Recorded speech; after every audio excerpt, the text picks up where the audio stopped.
iOS 18, how to remove people and pets from iPhone phones.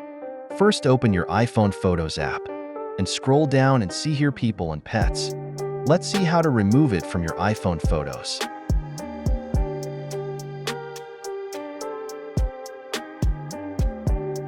Scroll down.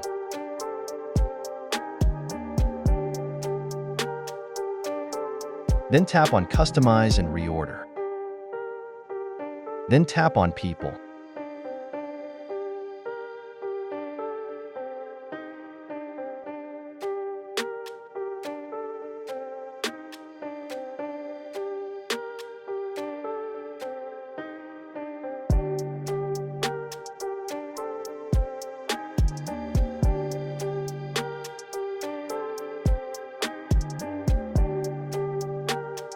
Your work is done.